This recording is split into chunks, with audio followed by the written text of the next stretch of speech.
Hey, happy Friday. So I literally hit the record button and it started raining. So I hope that we have a drier weekend than this for before Thanksgiving holiday, because between now and the end of the year, I'm sure everyone is going to be super busy. It's amazingly short year, it feels like this year. Any case, this morning we want to talk about seller help. Here's a scenario.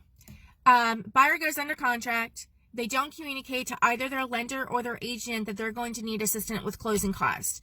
Their understanding is that they only had to bring the down payment to the settlement table, and that just is not accurate.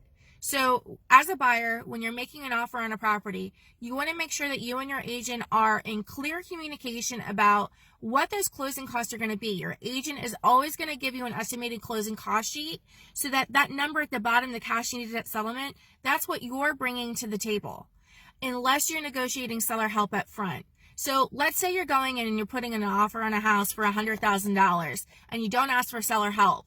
And then 10, 15 days into the contract, you realize that you didn't understand that the cash needed at settlement was actually your responsibility. It's very difficult to go back to the seller and ask them for maybe 3 or 6% seller help on top of that, because they thought they were getting $100,000 and now you're basically offering them $94,000. So if they would have understood that up front, they may not have accepted your offer at all. So it's super important to understand that you are responsible for both the down payment and the closing costs, unless up front you and your agent are designing your offer to account for that needed seller help.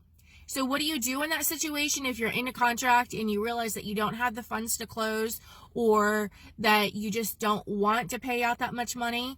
Well, you really need to talk to your agent about what are the specific areas of the contract that you would be able to terminate based on.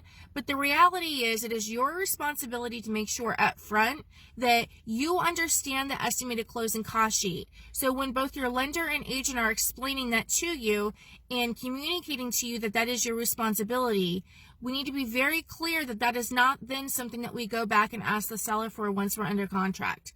So there's a little tidbit in seller help. Seller help is pretty common in today's market, but you want to have a clear understanding up front of how much you actually need to ask for, and it needs to be done right at the beginning of the offer. So there's a scoop on seller help. I hope you all have an amazing weekend, and if I don't chat with any of you beforehand, have a great Thanksgiving. See you later.